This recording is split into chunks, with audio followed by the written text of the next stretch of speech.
Good evening, everybody. Kevin J. Johnston here. This is the Real Estate and Money Show that plays every single Thursday night at 9 p.m.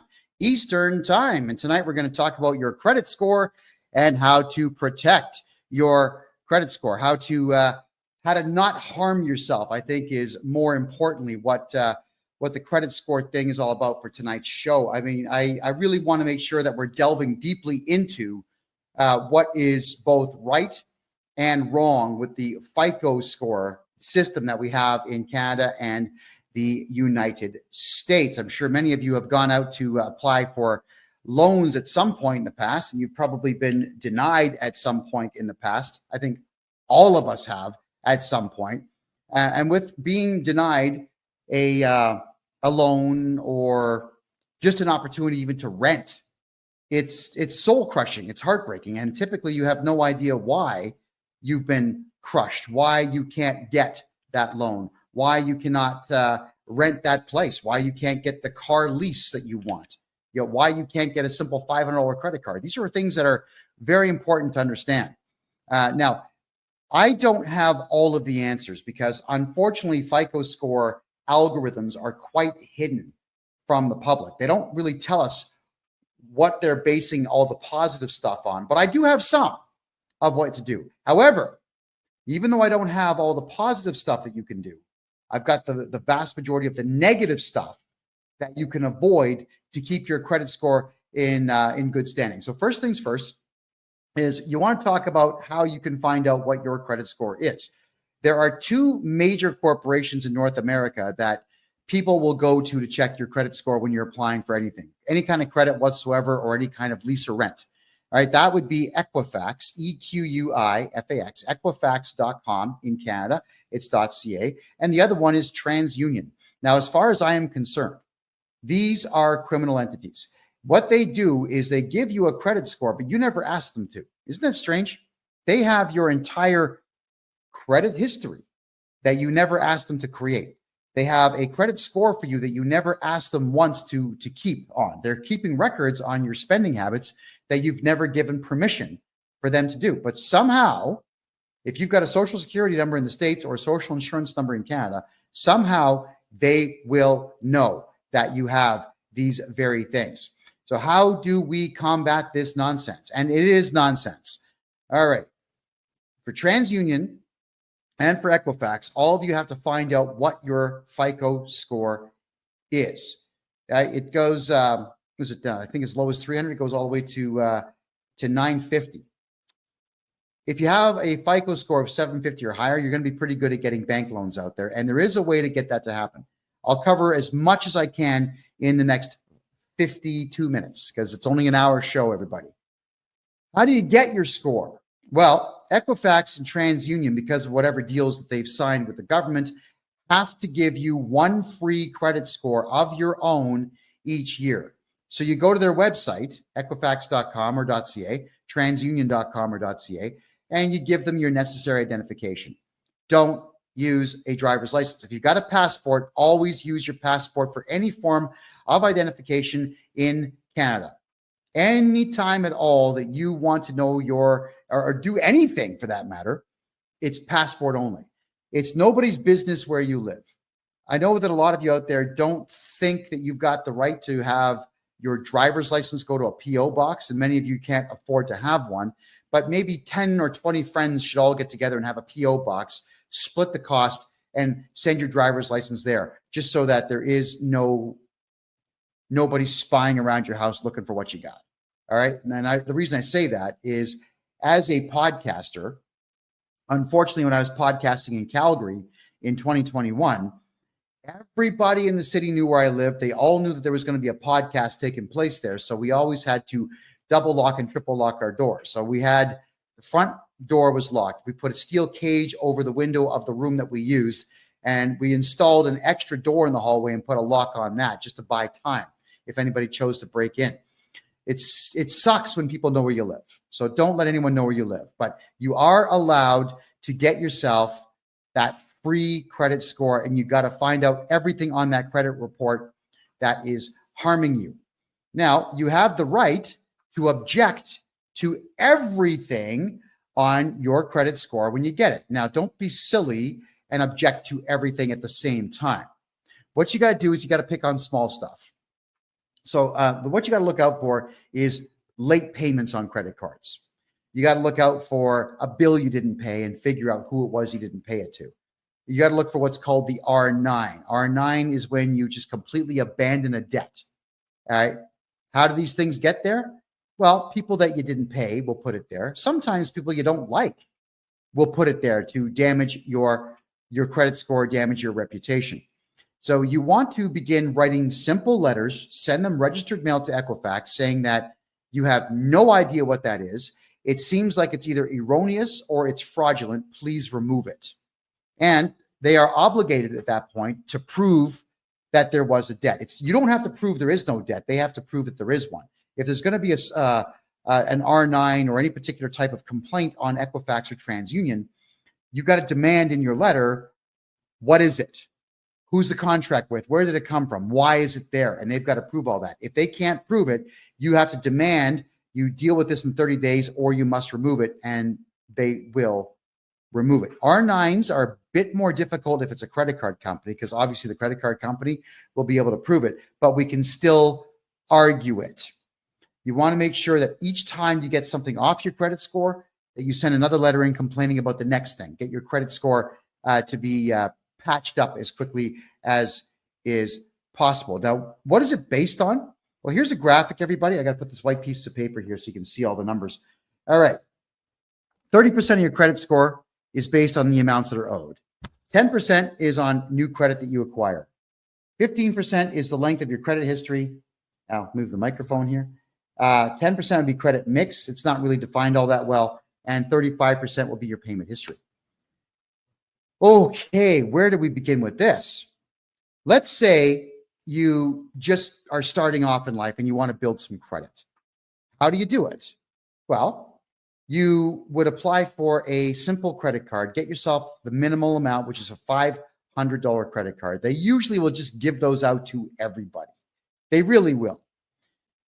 Go to a bank machine, take a cash withdrawal, hide the money somewhere. A week later, pay it off. Do it again, pay it off. Do it again, pay it off. Just keep doing this. So while you're taking cash withdrawals on your credit card, now don't make purchases because you got to pay for the purchase. You're taking out cash and you're going to put it back on. Yes, you're going to pay a transaction fee, depending on the machine, $1, $5. It's going to be something like that, but you're building credit. You're building a history of paying your bills to a major creditor. Then you'll go to a bank, you'll open up a bank account, and you'll ask for a very small bank loan. Let's say $1,000. Why? Oh, it's for school and I got to buy a laptop. Oh, okay, that's fine. They'll get it to you. Don't spend it. Put the money in a hidden, hide the money somewhere that no one's going to find it. Make 3 payments and then go pay it off. Now you got to ask for $2,000. Repeat the process. Make 3 payments and then pay it off. Don't spend the money, because then you have to go out and earn that money. And now what you're doing for your credit score is you're building credit score points up. And it works. Eventually you'll get a $5,000 loan, then 10, then 20. You're going to keep doing this until you actually need to borrow on something in the future that will improve your life. Like, let's say a car, a truck. Don't buy those. They depreciate. Better yet, a house. Or you could lie and say you need a loan to buy a house, but then just go ahead and buy a ton of Bitcoin. And when the Bitcoin appreciates, pay off the loan. All right. You always want to make sure that if you're building credit, that you're constantly paying these loans and these credit card debts off. And it's all about borrowing money, not spending it, and then paying it off within a timely fashion, we'll call it, within a good period of time. But what they don't tell you is, let's go back to this chart here, is that new credit is only 10%. All right. So it's only 10%, but 35% is your payment history. So if you get small amounts of credit here, like 10%, and then here, you get 35% based on your actual payment history, 45% of your credit score could be based on your decision to take money out on your credit card and pay it off, take out small bank loans, and pay them off. Amazing, isn't it? 45% of your FICO score is based on you gaming the system. Hey, I wish they told us that. They should teach us this in school, but they don't, because they want you in debt. I want everybody watching this show to make money, get bank loans, and be out of debt. That's what I want. So I'm telling you that you got to pay attention to the fact that 45% of your FICO score is going to be based on you borrowing money and paying it off. You do it forever, for your entire life, starting from the day you become an adult till the day you die. Keep building the FICO score. Now, why would you want to do this for your entire adult life? Well, you didn't hear this from me, but let's say by the time you're 60 years of age, you've had enough of society, you've had enough of human beings, you've had enough of working, you've had enough of everything. Let's say you've got a really good FICO score, like an 820. You could walk into a bank at that point and say, hey, I got an 820, I've got no R9s, I'm really good with my credit. You could take a bank loan for, let's say, 300, 350, and then go to, I don't know, Vietnam, Thailand, and live like a king. Don't bother paying it back. So what you're doing here is you're building your credit up to the point where you can just borrow a huge amount of money and retire. There you go. I'm not saying you should do that, and I'm not saying you should aspire to rip people off, but I'm saying you've got the option to do it should you decide that's the way that you want to get yourself into retirement. Why would you want to do that? Well, because Canada Pension Plan is going to be empty by 2032, so it's not like you're going to get a pension, and it's not like Social Security is going to be doing any better. I think, personally speaking, that the Social Security in the United States is going to be empty by 2040. I don't see a way to keep it afloat. It's a big Ponzi scheme, and it's running out of money. And now that all the illegals are going to be collecting it, good luck, America. So you're paying all these taxes into this system, and you're not going to benefit from it. So why not have the adult plan to have that money ready to be able to be borrowed by the time you hit that age, so you can disappear with that money? I mean, look, when a bank gives you a loan, it's not like they're taking money from the system and giving it to you. They are creating it right there on the spot. It's called fractional reserve banking. So when you get a bank loan from the bank, they put a lien on your property, but they just create the money. It just gets created from nothing.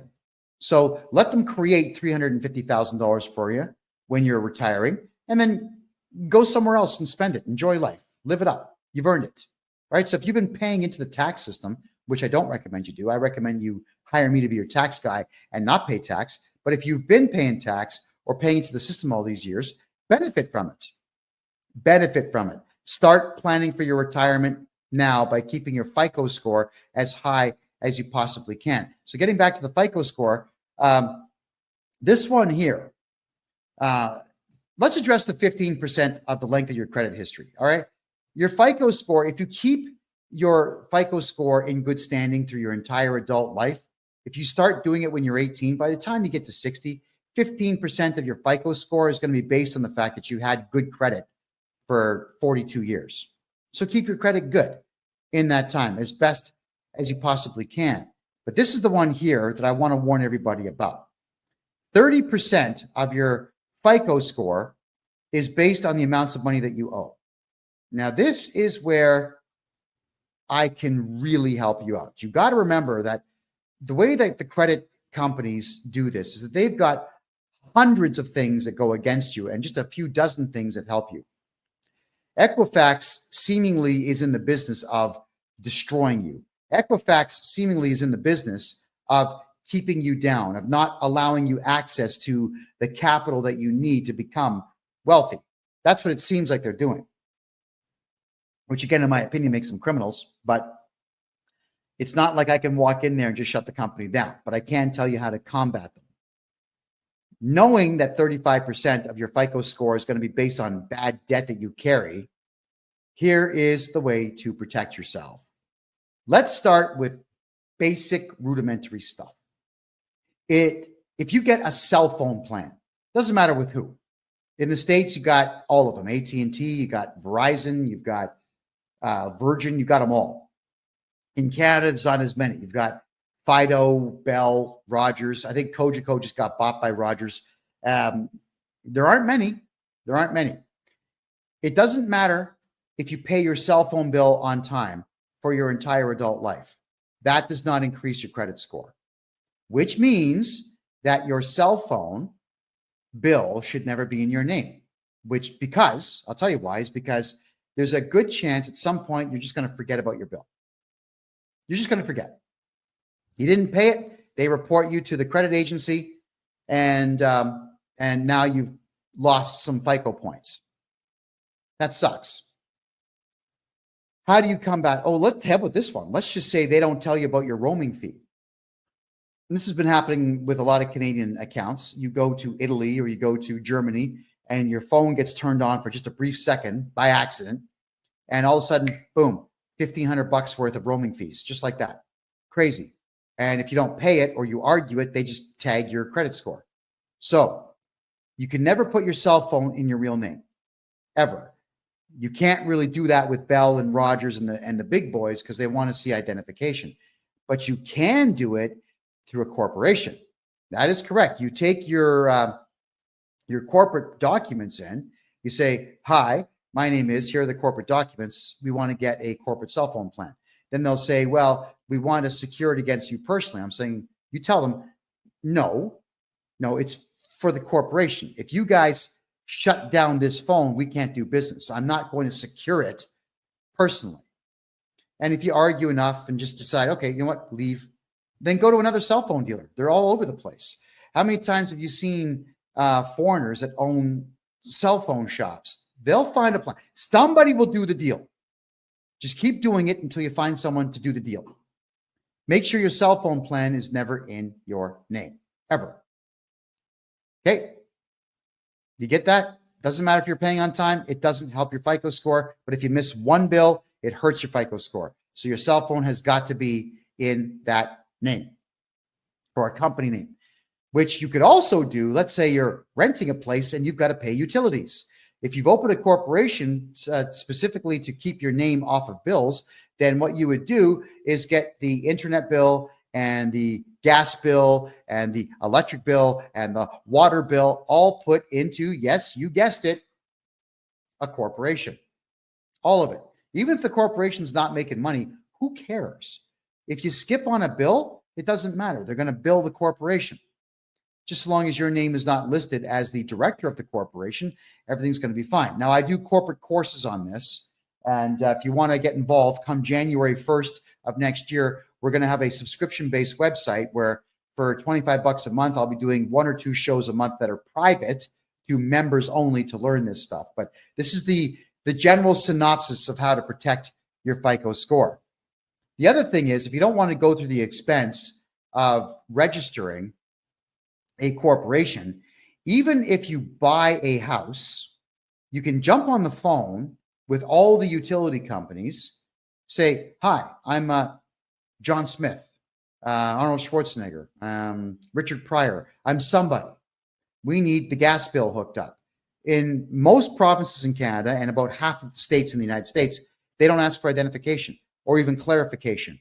They say, "Yeah, no problem. We'll send someone out. We'll get you all hooked up." Ta-da. So now the bill is in someone else's name. Why?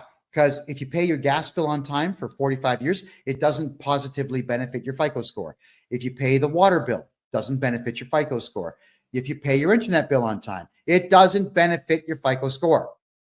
Nothing benefits your FICO score when it comes to household utilities, but it can hurt you. So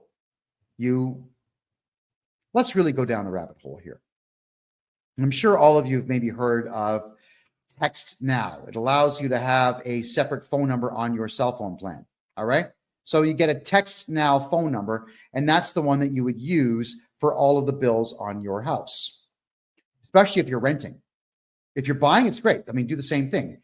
Have the bills in a fictitious character's name and have them phone your alternate cell phone number looking for payment on the bills, because you're going to miss a bill. That's just how life works, guys. You get sick, you get in a car accident, you're going to not pay some bills. You don't want your FICO score dropping because you are incapacitated. Maybe you live with some friends and they skip out and they don't pay the bill. You got to catch up because your friends are jerks. Yeah, maybe you got a boyfriend, girlfriend, whatever it is. You guys break up. Someone doesn't pay the bill. If it's not in your name, it doesn't matter.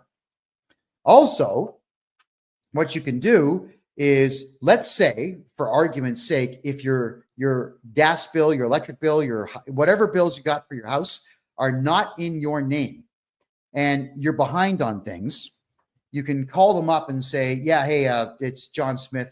I need you to disconnect the gas and the water and everything else. I'm moving out of this house that I'm renting. No problem. They'll cut everything off.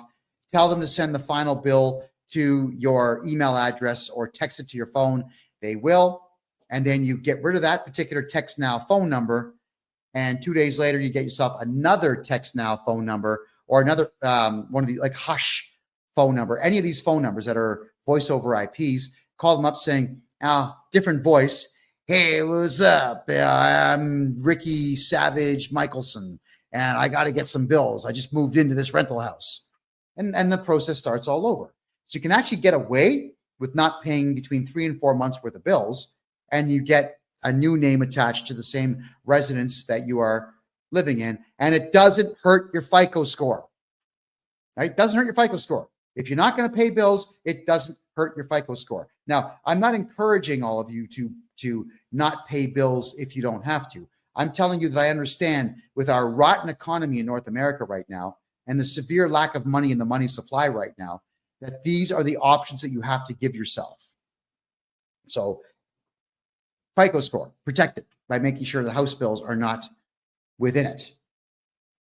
If at all, if you can avoid anything, if you can avoid using your real name on anything, you have to avoid using your real name wherever you possibly can. The driver's license is usually where you all get screwed. When you use a driver's license as identification and it's got your home address on it, whoever wants to harm your FICO score can do it. If you absolutely have to show identification that's got your name and face on it, passport every single time. If you have an expired passport, keep it, because you can use that. If they say, we want to see 2 pieces of ID, 2 passports, and they might say, well, one of them is expired. So there is no law that says you can't show expired identification. The only problem with an expired driver's license is that you can't drive with it, but you can still use it as identification. The only problem with an expired passport is you can't fly with it, but you can still use it as identification. Any photo ID card in Canada that expires can always be used to identify you. You just can't use it for the prescribed use that it's for. So don't listen to anybody's crap when they tell you that you can't use that expired driver's license, health card, passport. You can. It doesn't have to be updated to be valid. It's still valid. And that's the beautiful part of identification. So if your passport is going to expire, order a new one and don't take the old one in and turn that in. Whenever you get a new driver's license, anywhere in Canada, you can say, I lost it. I just lost it. Can I have another one? Keep the old one. If you're able to, have all your identification go to a post office box. Or, if they don't like to use P.O. box in the address, fine. Then go to mailboxes, etc. UPS store. Go to any of the retail mailbox places and get yourself a mailbox and use that. Because if you go to the UPS store, for example, then what they do is they actually have an address. 7400 Main Street, suite number 404. That would be your box number, but it won't say box number. It'll say suite number, which is exactly what you want to do. I can't stress enough that this is no longer the 1970s. In the 1970s and the 1980s, people would ring your doorbell to say, hey, I'm happy to see you. Like, thank you for your friendship. And that was it. There was never anything nefarious that people had in mind when they would ring your doorbell. Back in the days, people would ring your doorbell. You just open the door. Hi. Like, it was a surprise. You're excited. Someone's here. And then eventually towards the end of the 1980s and the beginning of the 1990s, every third person ringing the doorbell was some solicitor trying to sell you something. So you had to get really good at yelling at people saying, get out of here. And it's annoying to have someone, unfortunately, they are legally allowed to do so. The law says they can ring your doorbell, but they have to leave when you tell them to. I don't want to get out of my chair or stop what I'm doing to answer the door for someone I don't know. I really don't, but it is what it is.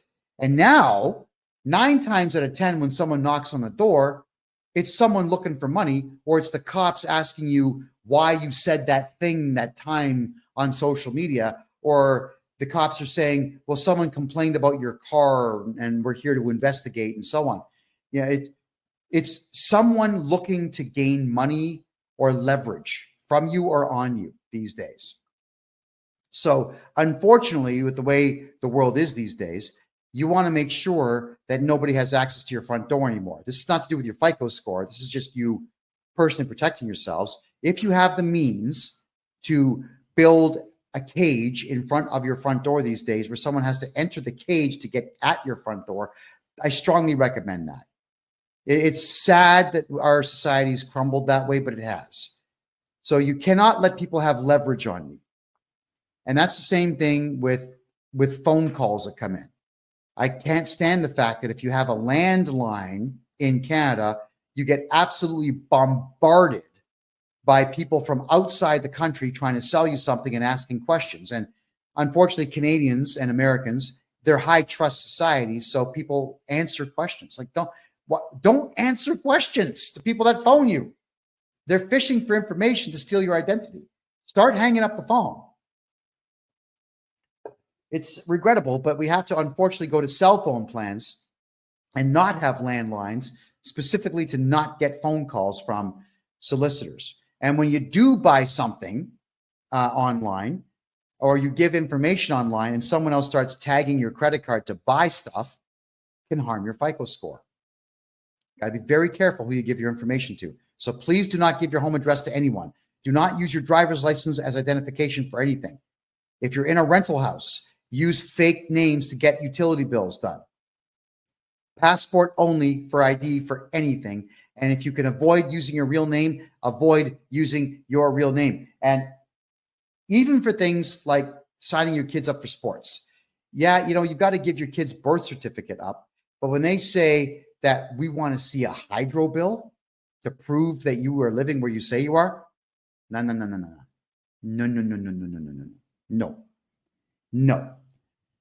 I want all of you to change how you think. Everybody out there, you have to assume everyone out there is a scumbag and everyone out there is going to try to steal from you. And like, I went through this nonsense in the province of Ontario with the Ontario Lacrosse Association, run by 2 very animalistic savages who were harming children. And I exposed them in the book I wrote, Lacrosse is Dead, which is free on my website, by the way. And in there, what they would say is that if you were going to sign your child up to play lacrosse in my hometown, Mississauga, that you had to prove you lived in Mississauga. Why? What does it matter?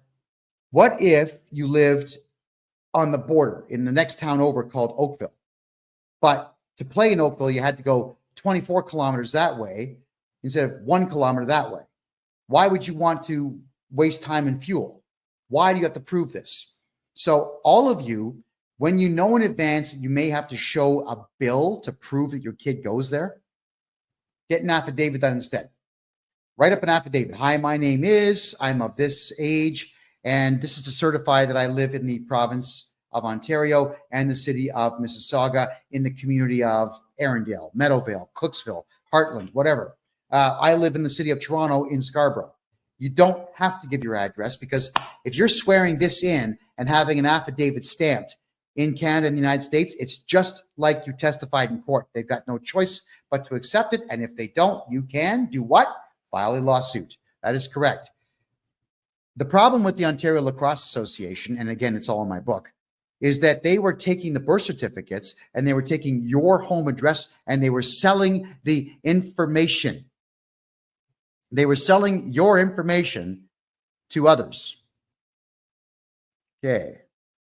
So I'm turning my Wi-Fi on, everybody. I think I'm getting some complaints that my mouth is not synced with my audio. So tell me if it gets any better there on TikTok, please. Yeah, they were selling the information.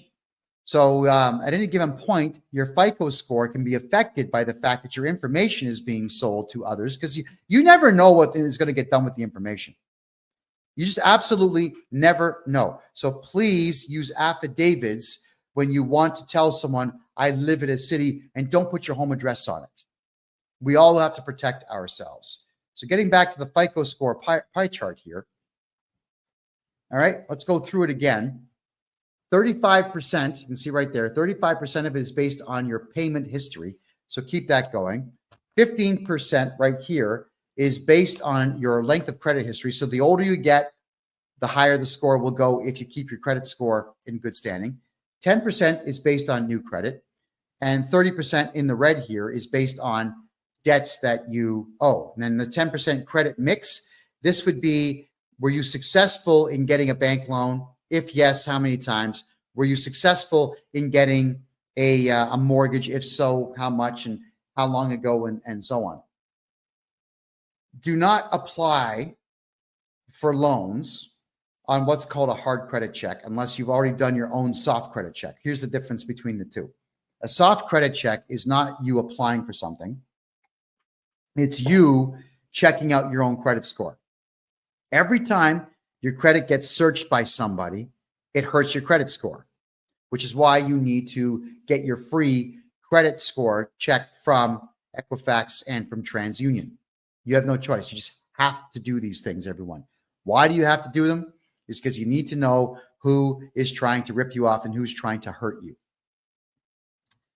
When you get your credit score from them, you need to also look and see how many hard credit checks that there were. Because with the use of an affidavit and a letter to Equifax, you can actually write a letter to Equifax and TransUnion and tell them, hey, someone did a hard credit check and I did not authorize that. They will actually have to produce a signature showing that you authorized that credit check to be done.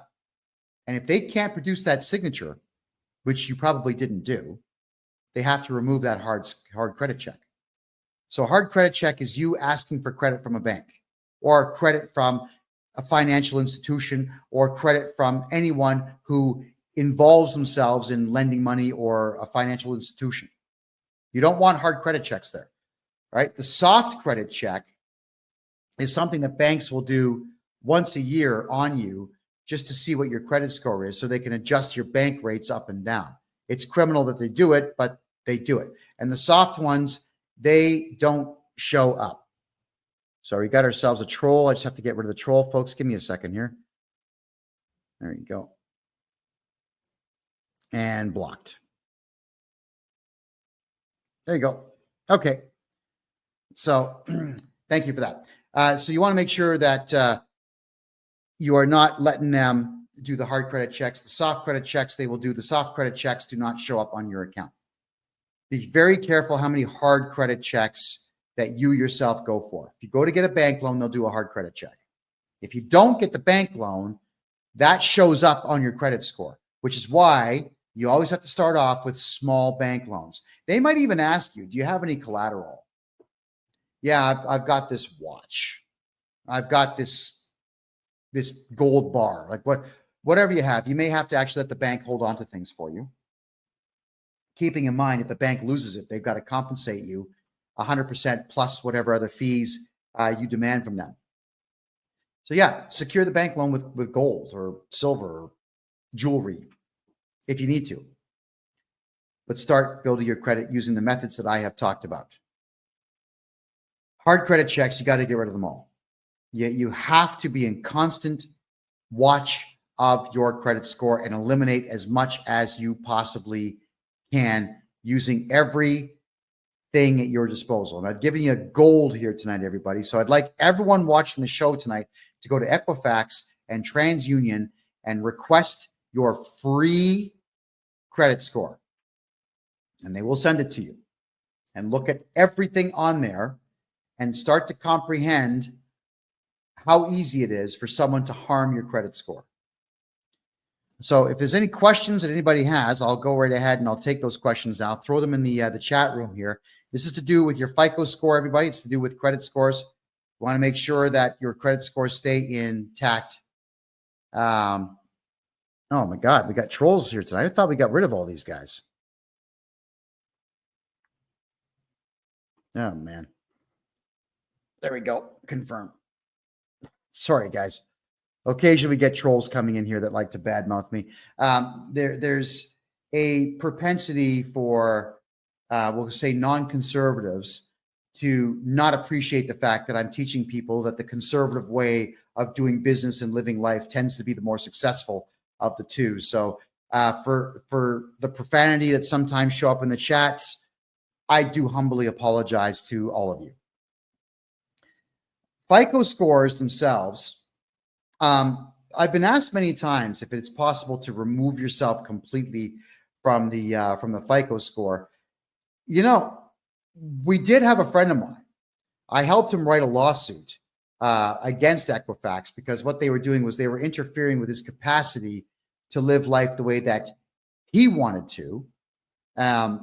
He served them, but he didn't pursue it. I actually was very curious to know what the judge would have said about a FICO score company keeping your FICO score without your permission to have even opened up your FICO score account in the first place. Okay, so Nada says, renewing a mortgage, and I'm not comfortable showing my bank accounts as proof of pension income. Nada, if you wanted to, you can get a hold of me on my website, kevinjjohnston.com, and you could, I can give you the contact information of a mortgage broker who can get you into a private lending situation where you don't have to show that to anybody. Because the private lenders, they're not going to check your credit rating. They're not even going to check your income. They're just going to ask if you can secure the loan somehow, which of course would be the house that you're borrowing against. And there you go. It's probably going to be 1% above prime, but at least you'll get it guaranteed without having to prove anything to anyone. And that's what the banks do. You see, Canada has asset-based lending, which is why the economy is garbage. If you don't have $1 million, you can't borrow $1 million. That's the insanity of Canada's banking system. Whereas in the United States, everything is capital-based banking. So you go into the bank with a really good idea and they'll give you money because they're hoping to make money off of you. And American banks are really, really, really good at writing off debt and selling debt to others. All right. So that is why it's so difficult to get things done in Canada. So if you're having a difficult time getting credit in Canada, it is because the system in Canada works against you. It really does work against you. And you need to combat that by taking the advice that I've given you on tonight's show.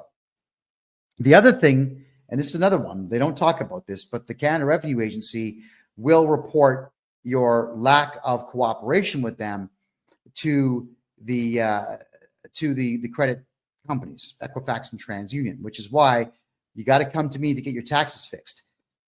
I know that you don't want to pay taxes. I get it. And technically, it's actually illegal to collect taxes, technically, but you're not going to win that argument.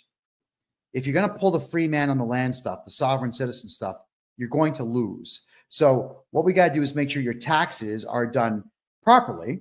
I can get you back a fortune. Look, if I was to redo your taxes and get you back everything you paid over the last 10 years, that's not going to affect your FICO score negatively. But if you don't do your taxes for 10 straight years and you ignore them for 10 straight years, you better believe that will affect your FICO score.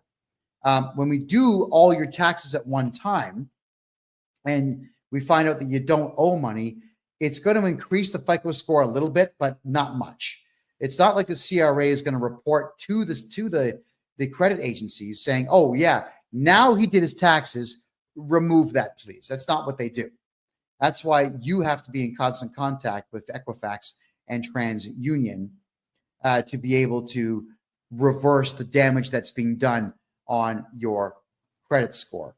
So to be able to remove yourself from the whole credit score thing is not something that I have pursued yet, but I'm sure at some point we're going to be able to figure that out. I'm sure there's case law somewhere in the world where that has been done. And if anybody out there knows the case law, send it to me and I'll read it and I'll interpret it and then I'll get another interpretation on it and then we will talk about it on this show. So everyone, FICO scores, very important. And for the next 15 minutes, what I will do is I'm going to recap what I've talked about in the last 45 minutes. So for those who are joining us late here, you'll get a chance to hear what I have to say on this. And with your FICO score, it is based on the following factors. So let me just bring the let's see here, and bring the chart back up for you. So right off the hop, 35% of it is going to be payment history. Your payment history is 35% of your FICO score, which is why you want to make sure that when you're borrowing money, you're not buying stuff. You're borrowing money for the sole purposes of building up your credit, because 10% is based on new credit that you get. So 45% of your credit score, everybody, is based on you acquiring some credit and keeping it in good standing, which is absolutely what all of you should be doing. Get what I was saying earlier in the show is you go to your bank machine with your credit card, get a credit card for $500 on it, take money out, hold on to it, pay it off a week later. Take more money out on the credit card, cash advance, pay it off, cash advance, pay it off. If you do this every week, that's 52 positive FICO score increases per year on just that one credit card. So once you've done that, you could apply for another credit card. So get a Visa and a MasterCard, both with $500 on them, and do the same thing, like Visa, MasterCard. Go to the bank machine, pull the cash. So if you have 2 credit cards, then that's 104 positive influences that you can have on your FICO score. Isn't that incredible? So after a year of doing that, as I said earlier in the show, you go and get a bank loan for a small amount of money, $1,000. Tell them you're buying a laptop for school. Keep the money in your room, hide it, make 3 payments, pay off the loan early. And meanwhile, while you're doing this, you're playing the credit card game. Then get a loan for $2,000. Make 3 payments, pay it off. Don't spend the money. Never spend the money. You're just taking it out for the purposes of putting it right back in and building your FICO score. Just keep getting bank loans so long as you've been building credit slowly. And then eventually you'll have yourself in a position where you could get a mortgage in the future. And let's just say you do get a mortgage in the future and you pay it off in good time and good standing and whatnot. And you keep your FICO score over 800 points. By the time you get to your 60s or 70s, you can get yourself a very big unsecured loan and just keep the money.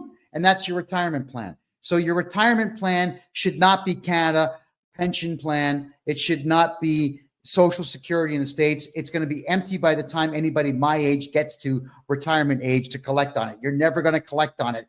Build a good FICO score. Take the money, take a loan out when you get older, pocket the dough. Pocket the dough. It's yours. That's why I'm encouraging all of you to build credit and keep it in good standing. When you rent a house or you buy a house, none of the utility bills in that house should ever be in your name. Just in case you forget to pay a bill, you get sick and you can't pay a bill, you lose your wallet, you can't pay a bill, you get robbed, you can't pay a bill. If it's not in your name, it doesn't matter how late you are. It's never going to affect your credit score negatively. And that's exactly how you should want it, where it never affects your score negatively, period. Cell phones should never be in your name because at some point, I promise you, you will miss a bill or you're going to go over on your data or someone's going to ghost your phone and they're going to use your data. You got a big bill and you can't pay it, never in your name. And if that means that you need to get prepaid phones, then so be it. Not a problem. And for those who want to buy a property here in Panama, everybody, get a hold of me on my website, kevinjjohnston.com. Now, how do you not use your name when you're getting bills? In Canada, it's real easy. When you phone up saying, hey, from an alternate phone number, like a hush phone number or a text now phone number. Hey, what's up? My name is Billy Joe Jim Bob Barker. and I would like to have gas in this house. I'd like to have water in this house. I'd like to have internet in this house. So my name is Billy Joe Jim Bob Barker, and the address is 123 Jason Street. Come and install it, and they will, because the utility companies, they're all greedy. They'll just come and install it. Never in your name. Never in your name. Because, and I don't like to encourage this, but I'm just saying, in case you have to book it fast, you got to move out fast, just get out, and you don't have to pay those bills. Hotmail's free, Gmail's free. Whenever they ask for an email address, give them an email address. It's like not fake. It's valid, but that's the one that you're going to use for those particular sets of bills. And that way your FICO score never gets hurt because you have missed bills or you skipped out on bills. It's a rough world out there. It's a very rough world out there. And quite frankly, with the nasty and useless service I've gotten in the past from Enbridge, Gas in Canada, from EnerSource, from all these companies, from Bell Canada for phones and whatnot, I don't care about them. These are multi-billion-dollar corporations that are multi-billion dollars corporations, not because they're good at what they do, but because they were established more than 100 years ago. So they've had 100 years to amass wealth. That's what it is. And do I care that the founders of the company may not like the fact that I'm not paying the bill? They've been dead for maybe 50 years. Who gives a crap? I don't care about massive conglomerate companies. My job is I help the little guy. I've been doing that for a very long time. And I help people retain their tax dollars, get their tax dollars back, not pay taxes and not pay bills that are going to interfere with their FICO score and their credit score in the future. And Shooker, if you haven't done your taxes in 10 years, it's okay. Get a hold of me. I'll get them all done for you at one time, and you're not going to pay a penny to the CRA. That's a promise. Get a hold of me, and we'll get them done. My name, KevinJJohnston.com. Let's wipe out your tax bill. And in fact, I prefer it when someone hasn't done their taxes for 10 years because I can get that tax return done in about 3 days. You're going to owe no money. It's going into the CRA, and that'll be the end of it. All right. So that's how it all works. Awesome. Okay. Next here, I'm just having a quick look at the questions now. All right. Moon Goddess is asking, shouldn't credit scores be irrelevant since financial institutions go into our QV accounts that are all caps? That's free man stuff, Moon Goddess, and that stuff may work if you are an absolute expert in it, but for the most part, it doesn't work, and I wouldn't count on that. What I would do is play their game in their arena, keep your FICO score as high as you possibly can, and you're going to be just fine. All right, stay away from the free man on the land, people. Okay, guys, they're going to hurt you, not help you. That's the big problem with the free man on the land stuff is you've got individuals who think they've got some magical solution, and they don't, using magic words, like sprinkling fairy dust on your paperwork and it goes away. It's not how it works. Do it my way. My way is I know the law. I've studied tax law for 40 years and criminal law for 20 years and civil law for 20 years. I know what I'm doing. We use the law and the rules of the land against them. Do it that way. How do you become a millionaire farmer? Not in Canada. But if you are a farmer and you contact me, the Canada Revenue Agency expects farms to lose money for at least a decade. So I can make sure your farm loses money and you don't pay tax. At least I can do that for you. So maybe on the years where you make $400,000 or $500,000 on a harvest, you can keep it all instead of paying tax. You know, that's the part I don't get is farmers feed entire cities. It's true. They do. So why would you want to put farmers in a position where they can't feed cities?